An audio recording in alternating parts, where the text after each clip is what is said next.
오늘도 하나님께서 저와 여러분에게 또 세미한 음성 들려주시기를 간절히 원합니다. 우리는 한 달 전 7월 16일 우리 교회 창립 33주년 감사 예배를 드렸습니다.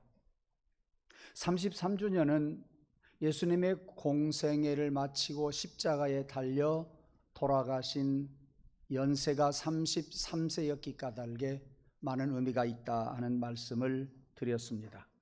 그래서 창립 기념 행사로 7월 13일 주일날은 탈북자 윤설미 집사님을 초청해서 간증을 들으면서 복음을 믿고 예수를 믿고 사는 우리 성도들이 참으로 복된 생활을 하고 있구나 하는 것을 우리가 감사하게 받았습니다. 그 다음 주일인 7월 20일은 7월 6일에 이어서 새 일을 행하시리라고 하는 창립 기념 주일에 주었던 말씀 두 번째를 드렸습니다.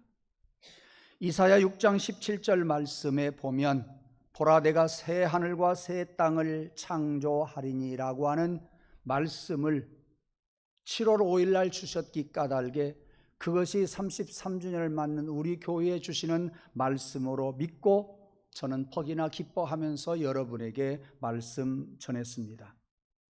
새 일을 행하신다고 하는 말씀은 하나님이 주도하시는 새로운 세계를 우리 교회를 통해서 만들어 가시겠다고 하는 하나님의 마음을 전해주시는 것 같았습니다. 그것은 하나님과의 관계가 이 세상에서 많이 멀어져 갔는데 주님암 재단만큼은 다시 소통하기를 원한다. 가까워지기를 원한다. 그렇게 새롭게 되어서 하나님의 귀한 일들을 펼쳐가는 그러한 재단이 되기를 원한다라는 말씀 드렸습니다. 그러므로 하나님과 우리 교회가 이제는 가까운 그러한 관계, 소통의 관계가 되었으니 그것을 기반으로 해서 우리 교회의 평화와 그리고 조화가 먼저 이루어질 것이라고 하는 말씀도 드렸습니다. 다시 말하면 우리 교회는 평화와 조화를 이루는 터전이 될 것이다 하는 말씀을 드렸고 7월 27일 지난주일 날은 그런 우리 교회의 터전은 가정마다 새로운 신앙의 기념비를 세우는 터전이 될 것이다 이어서 말씀을 드렸습니다. 굳이 오늘 말씀을 또 이어서 드리자고 한다면 창립 33주년을 맞은 지 한 달은 지났지만 하나님이 우리 성도들 개개인에게서 또 새 일을 이루실 것이라고 하는 말씀을 드리기를 원하고 야곱의 이름이 이스라엘로 바뀌었던 것처럼 하나님은 나를 새롭게 해서 새로운 이름을 주셔서 그리고 함께 하나님과 교제하면서 살아가자 하는 그런 말씀을 전하려고 생각합니다. 창세기 25장에 보면 야곱은 이삭의 두 번째 아들이었습니다. 다시 말하면 이삭에게는 두 아들이 있었는데 쌍둥이였습니다. 큰 아들은 에서요, 작은 아들은 야곱이었습니다. 그런데 그들이 쌍둥이로 태어나던 날 동생 야곱은 형 에서의 발뿌리를 붙잡고 함께 태어났습니다. 그것은 단순히 먼저 태어났느냐 나중에 태어났느냐 그것을 묘사하는 것은 의미가 없습니다.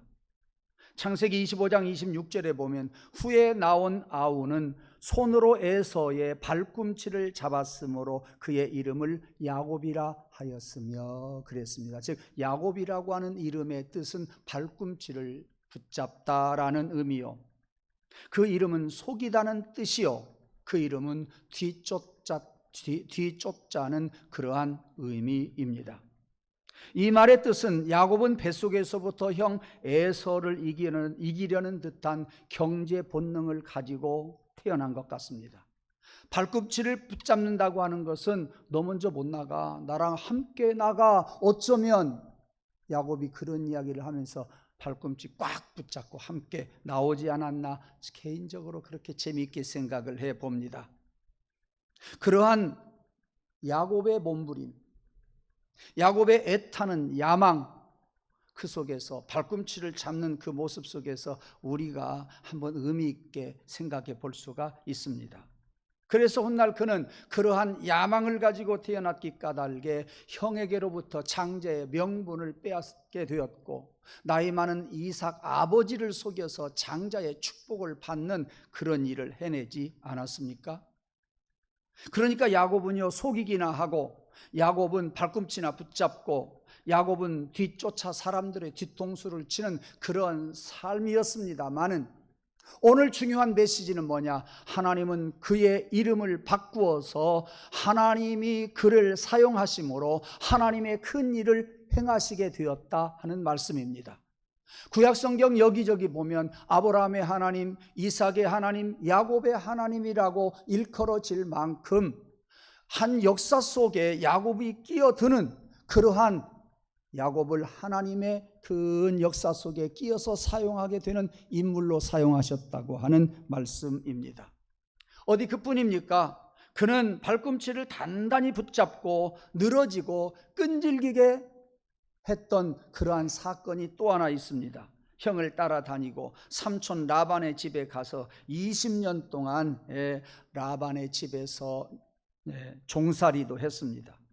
그런데 더 중요한 것은 심지어 야복강 나루에서 하나님과 씨름하지 않습니까? 밤새도록 씨름합니다. 그 천사를 이겼습니다. 그 하나님의 사람을 이겼습니다. 이 정도로 야곱이라고 하는 사람은 욕심이 많은 사람이었습니다. 인간적인 방법으로 축복도 가로챈 그러한 사람이라고 말씀을 드렸습니다. 다시 말씀을 드리지만, 그렇게 허물 많은 사람이지만 하나님은 야곱의 이름을 이스라엘로 바꿔서 하나님의 일을 해 가시더라. 두 번 말씀드린 이유는 이거 여러분이 말씀 붙잡고 가시기를 원합니다. 허물 많은 나이지만 하나님이 쓰시기를 원합니다. 허물 많은 저 사람이지만 하나님이 쓰실 줄로 믿습니다. 그러므로 그러한 허물 많은 우리들이지만 그것을 생각하면 내가 소중함을 알 수가 있고 상대방의 소중함을 알 수 있으니, 우리 주님의 몸된 제단에서 그러한 일들이 이루어지는 터전이 되기를 원하고, 그 속에서 성도들이 하나님께 쓰임받는 계기가 돌아오기를 간절히 소원합니다. 이런 야곱의 모습이 우리의 모습이라는 이야기예요. 부족한 우리의 모습을 보여주는 듯합니다. 왜곡된 동기를 가지고 어떤 일을 시작하는 그러한 우리들의 모습을 가르쳐 주는 것 같습니다.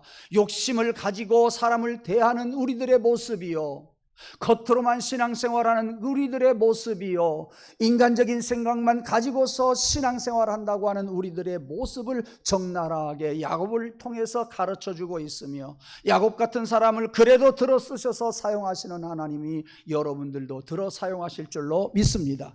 여러분들은 주의 맘 제단에서, 이 터전에서 하나님께 쓰임 받는 기회가 오기를 원합니다. 그 기회를 닦아낼 수 있는 그러한 여러분들 되기를 주님의 이름으로 축원합니다. 오늘 본문에 보면 앞뒤에 이런 이야기를 드릴 수가 있습니다. 야곱은 탄생할 때에 형 에서의 발꿈치를 붙잡았던 것처럼 많은 사람들의 갈 길을 넘어뜨린 사람이요, 많은 사람들을 속인 삶을 계속 살았습니다. 잘 아시는 것처럼 시장했던 형을 이용해서 팥죽 한 그릇에 장자의 직분을 빼앗지 않았습니까? 그런 사람이에요. 보통의 일을 빼앗은 게 아니다 그 말이에요. 아버지 이삭이 나이가 들어서 눈이 어두워졌을 때에, 기력이 쇠하여졌을 때에, 분별력이 없을 때에 아버지에게 가서 아버지를 속이고 복을 받은 사람이요, 이게 야곱이라 그 말이에요. 사람과 상대에서 끊임없이 싸워 그때마다 이기는 사람, 상대방의 마음을 아프게 한 사람이 바로 야곱이었습니다. 그런데 그는 결국 그런 식으로 살다가 형에게 살아남지를 못하게 생겼으니까 도망을 갑니다. 외갓집에 갑니다. 삼촌 라반의 집에서 삽니다. 속았던 그가 삼촌에게 속지 않습니까? 작은 딸이 욕심이 나서 머슴살이를 했는데 7년이 지난 뒤에 어떻게 해요? 큰 딸을 주지 않습니까? 작은 딸이 욕심난 야곱은 또 7년을 버슴살이합니다. 그도 속았다 그 말이에요. 그리고 그는 나중에 외삼촌 집에서 거부가 됩니다. 먹고 살만하니까, 나이가 드니까, 20년이 지나니까 무슨 생각이 들었어요? 고향이 그리웠어요. 고향이 가고 싶었어요. 그래서 그는 가족들과 자녀들과 그리고 많은 소와 양떼를 데리고 이제 고향으로 내려옵니다. 그 소식을 벌써 형 에서, 칼을 갈고 있었던 에서가 소식을 듣고서 400명의 군사를 거느리고 길목에 딱 진치고 있었습니다. 이 사실을 알았던 동생 야곱은 겁이 덜컥 났습니다. 뭡니까? 형에게 가면 잡혀 죽을 것이 뻔했습니다. 심히 두렵고 떨리는 마음으로 그는 하나님 앞에 기도합니다. 나의 조부 아브라함의 하나님, 나의 아버지 이삭의 하나님 여호와여, 주께서 전에 나에게 말씀하시지 않았습니까? 네 고향, 네 족속에게로 돌아가라.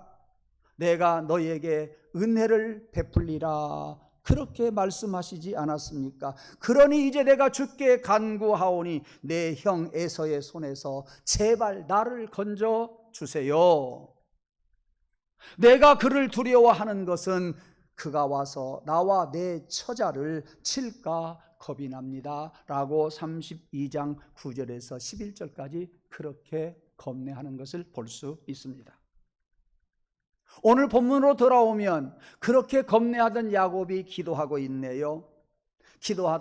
한참 기도하던 야곱에게 한 사람이 나타났다 그랬어요. 야곱과 밤새도록 씨름했다 그랬습니다. 그런데 야곱이 어떤 사람입니까? 그 사람을 이겨냅니다. 그 사람이 야곱에게 도저히 해낼 길이 없었습니다. 야곱을 이기지 못함으로 그가 해낸 것이 무엇이냐? 야곱의 환도뼈를 어긋나게 했다 그랬습니다. 오늘날로 말하자면 고관절이라고 할까요? 그 뼈를 어긋나게 했습니다. 그러나 야곱은 형의 발꿈치를 붙잡고 있듯이 내 뼈가 어긋났어도 이 사람을 꼭 붙들고 있어야 되겠다 하고 붙들고 그 사람과 씨름하고 있는 장면입니다. 오늘 26절에 보면 그 사람이 야곱에게 말합니다. 날이 새려고 하니까 이제 그만 제발 나를 좀 놓아주라 그랬어요. 야곱이 말합니다. 당신이 나에게 축복하지 아니하면 절대 내가 놓아줄 수 없습니다. 에서의 발꿈치를 꽉 붙들었던 그가 그 힘으로 이 사람을 붙들고 있으니 이 사람이 어떻게 빠져나갈 수가 있겠습니까? 못 빠져나갈 것을 잘 알았습니다. 야곱은 말합니다. 당신이 나에게 축복해 주면 놓아주겠소 라고 이야기를 한 거예요. 그런데 당신 이름이 뭐요? 야곱입니다. 네 이름을 다시는 야곱이라 부르지 아니하고 이스라엘이라 하리라 그랬습니다. 이는 네가 하나님과 및 많은 사람들과 겨루어서 이겼음이라 하는 말씀이었어요. 저는 이제 결론으로 들어가고 있습니다. 사랑하는 성도 여러분, 하나님이 우리의 이름도 바꾸어 주시기를 원합니다. 이정숙 집사님을 이유연으로 바꾼 것은 자기가 바꿨어요. 여러분 이름 바꾸고 싶은 사람 많죠? 제가 안옥자 권사님에게 한번 이렇게 권려됐어요. 아이고 왜 그렇게 이름이 촌스러워요? 옥자. 촌스러운 사람이 한 사람이에요. 목사님 그러는 거예요. 걱정하지 말아요. 안옥자잖아요. 안옥자잖아요. 제가 그렇게 이야기했다니까요. 아마 다소 위로가 됐을 거예요. 안옥자예요. 절대 옥자가 아니고 안옥자요. 여러분, 내가 지금까지 이렇게 신앙생활 해왔다, 내 이름으로 이렇게 신앙생활 해왔다 하는 사람이 있으면 하나님이 여러분의 이름을 바꿔주시기를 원합니다. 그래, 네 이름이 옥자가 아니라 경숙이란다. 그 별 볼 일 없잖아요. 내 이름이 이제는 옥자라 하지 아니하고 이스라엘이라 하리라. 여러분들이 삶의 방향을 새롭게 설정하고 갈 수 있는 성도라고 하는 이름을 하나님이 이미 주셨어요.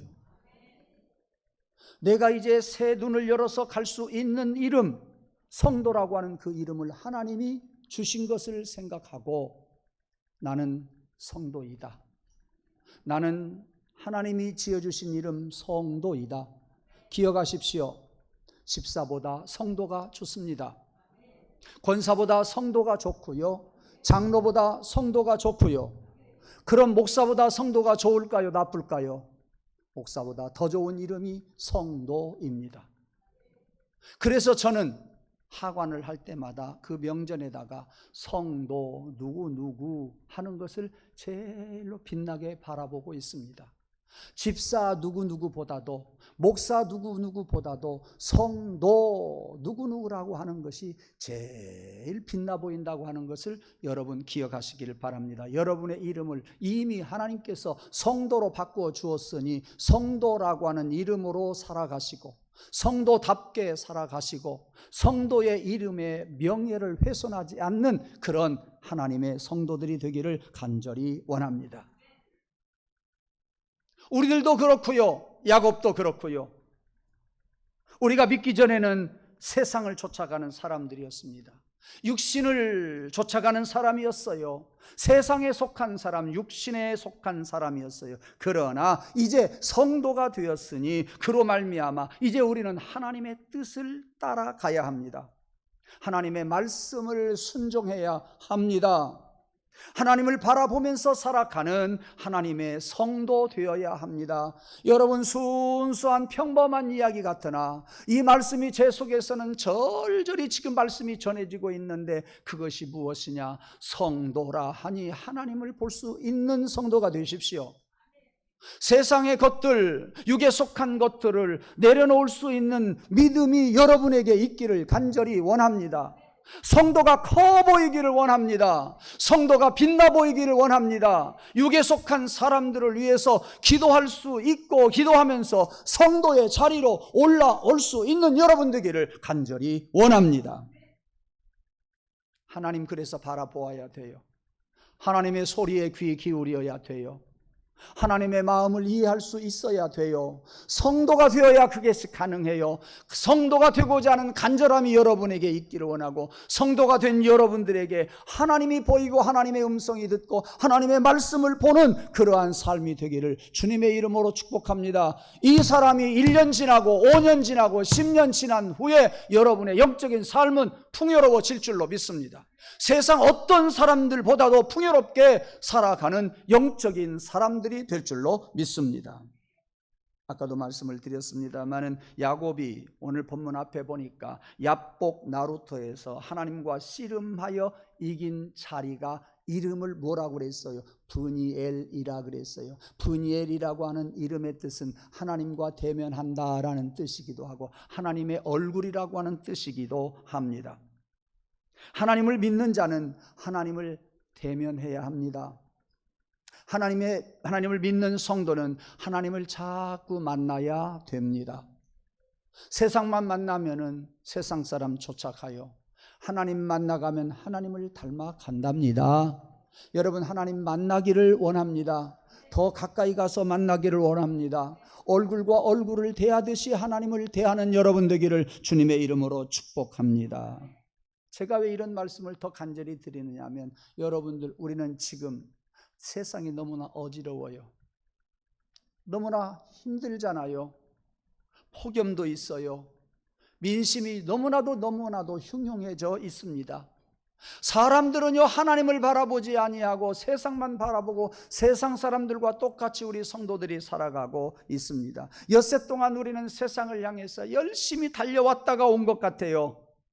세상에 살면서 사람들을 상대해야 됩니다. 무엇을 먹을까, 무엇을 마실까, 무엇을 입을까, 온통 그쪽에만 우리는 관심을 가지고 살아오는 것이 사실이에요.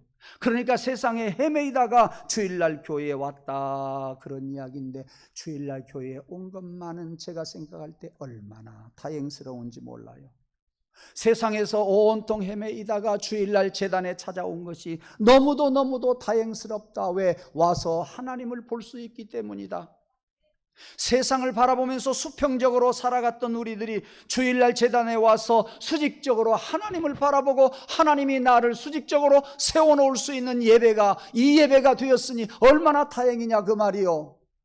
더 이상 세상으로 흘러가지 아니하고 성도들이 제단에 찾아와서 수직적으로 하나님을 만나니 얼마나 다행스러우냐 하는 그런 마음이 제 속에 가득합니다. 세상을 향한 내 마음을 하나님 편으로 세우는 이 귀한 예배 귀하게 여기십시오. 보통으로 여기지 마십시오. 예배에 참석하는 거 그냥 내가 하는 일 같으나 아니라 그 말이요. 보통 일 같으나 아니라 그 말이요. 육의 일 같으나 아니요. 영의 일이요. 하나님을 만나는 일이요. 하나님 앞에 내가 수직적으로 서는 일이요. 그러므로 수평적인 세상을 덜 바라볼 수 있으니 우리는 믿음으로 승리할 수 있다고 하는 말씀입니다.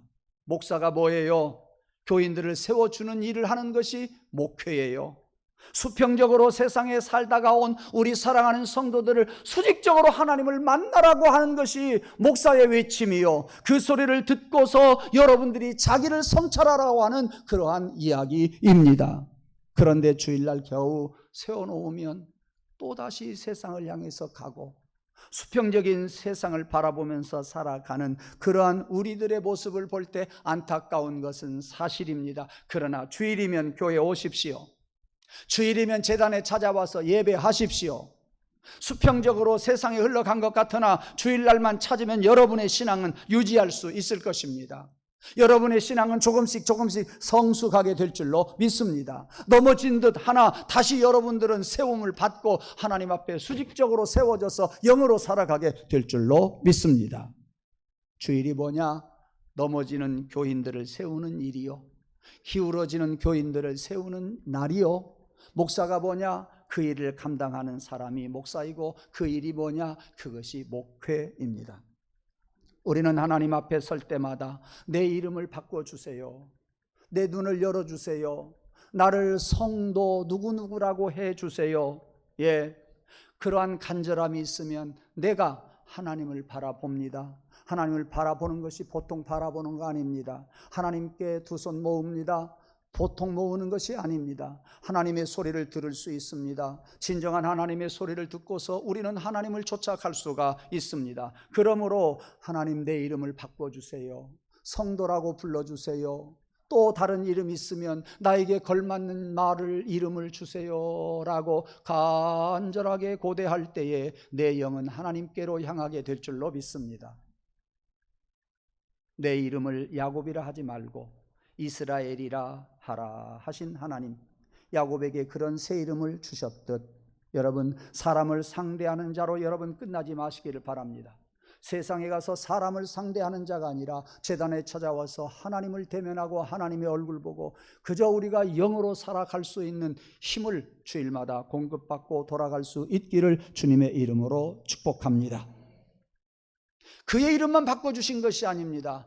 아브람이라고 하는 이름을 하나님은 열국의 아버지라고 하는 이름의 뜻으로 아브라함이라고 이름을 바꾸어 주었고, 고기를 잡던 어부 세베대의 두 아들 야고보와 요한의 이름을 또 바꾸어 주었습니다. 뭐라고 바꾸어 줬을까요?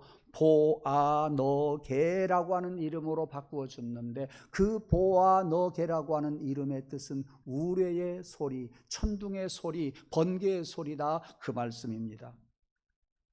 야고보야, 요한아, 너희가 고기를 잡을 때 바다에서 소리치며 고기를 잡았지만 이제는 수많은 사람들에게 영생의 복음을 전하거라. 예수님이 재림에 오실 그 복음을 전하거라. 심판의 복음도 전하거라. 구원의 복음을 하늘 높이 우레소리가 퍼지듯 우레소리만큼 큰 손으로 그 복음을 전하라 라고 하는 뜻으로 야고보와 요한을 우레의 아들이라고 이름을 그렇게 바꾸어 주었습니다. 그래서 결국은 요한은 어떤 일을 해냈습니까? 요한복음을 썼습니다.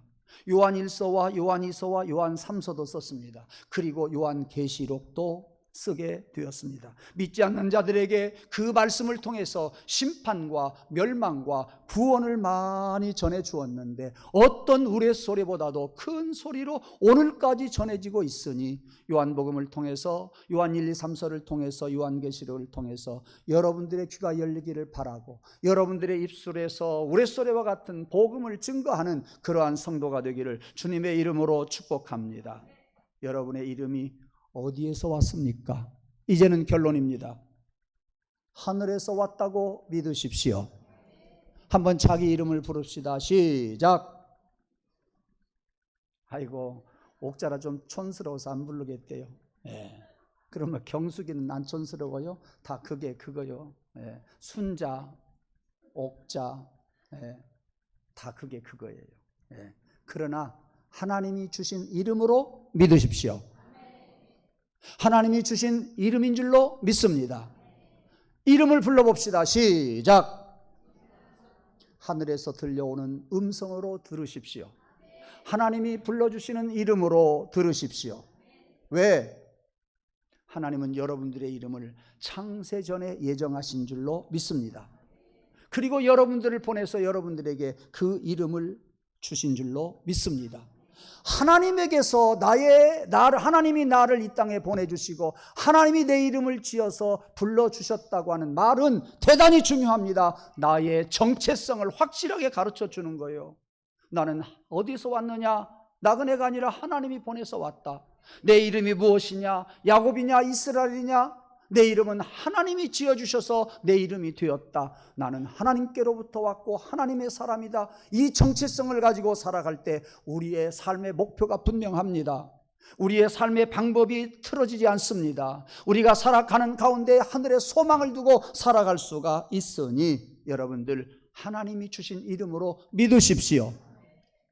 내 이름이 무엇이냐? 우리는 하늘에서 들려오는 그 음성으로 여러분 들으십시오. 믿으십시오. 그 음성을 듣고 여러분의 이름을 부를 때 여러분들은 그 이름에 걸맞게, 즉 성도에 걸맞게 살아가게 될 줄로 믿습니다. 여러분, 이러한 것을 글로 표현하기가 어려워요. 제 속에 있는 말씀을 지금 전하기는 전하는데 다 전해지는지 그것이 궁금합니다. 하나님의 음성으로 들으면 우리는 그 음성을 쫓아서 간다니까요. 그 음성 때문에 내가 그 영성으로 내가 둘러싸인다니까요. 그래서 내가 어떻게 살아가야 할 것인지 조금도 빈틈을 주지 않고 우리는 그 길을 걸어갈 수가 있다, 그 말씀이에요. 하나님 앞에 내 존재를 인정할 수 있는 저와 여러분 되기를 주님의 이름으로 축원합니다. 어려운 이야기 같으나 나의 정체성을 살리는 것이 뭐냐? 하나님이 나를 보내주셨고 그래서 이 땅에 왔고 하나님이 내 이름을 지어 불러주고 계신다. 이는 분명한 나의 뿌리를 알 수가 있는 것이고 내가 삶을 살아가는데 큰 복이 될 줄로 믿습니다. 너는 땅에 속한 자가 아니고 하늘에 속한 자다. 너는 땅의 사람이 아니요 하나님의 사람이다. 옆에 계시는 분하고 같이 인사하겠습니다. 하늘에 속한 자입니다. 시작. 하나님의 사람입니다. 아멘. 하늘에 속한 자입니다. 하나님의 사람입니다. 성도입니다. 여러분이 여러분의 이름을 하나님이 주신 이름인 줄로 믿고 부르면서 성도의 길을 걷는 우리 모두가 되기를 주님의 이름으로 축복합니다. 기도하겠습니다. 두 손을 모으시지요. 하나님, 오늘 또 야곱의 이름 이스라엘을 생각하면서 나도 변화되게 하여 주시기를 원합니다. 나도 새 이름을 주시기를 원합니다. 하나님, 속이는 자, 발꿈치를 잡고 살아가는 자, 남을 넘어뜨리게 하는 자 야곱이었지만 하나님께서는 그를 변화시키고 새 이름을 주어서 정말로 하나님께로부터 크게 쓰임받는 인물로 사용하셔서 아브라함의 하나님, 이삭의 하나님, 야곱의 하나님, 하나님의 역사의 대열에 끼어들게 된 것도 생각해 봅니다. 우리 또한 작지만 하나님의 사람으로 쓰임받게 하여 주시옵소서. 우리 이름 작지만 하나님의 큰 일을 하게 하여 주옵소서. 하나님이 주신 이름, 하나님이 보내서 와서 우리들이 그 이름 가지고 살아갈 때 하나님의 큰 일 하게 하여 주시옵소서. 부지런히 주님을 찾고 부르고 하나님과 늘 씨름하고 기도하는 가운데에 우리가 새롭게 거듭나고 새로운 이름 가지고 세상에서 승리케 도와주시옵소서. 예수님 이름으로 감사하며 기원하옵나이다. 아멘.